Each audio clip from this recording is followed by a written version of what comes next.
torquing the rod bolts to 40 foot-pounds per spec. Okay.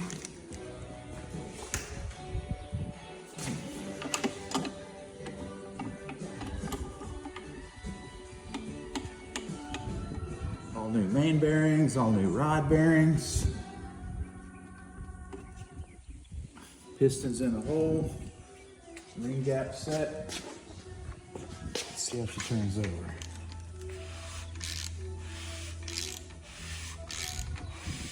Perfect, nice and smooth.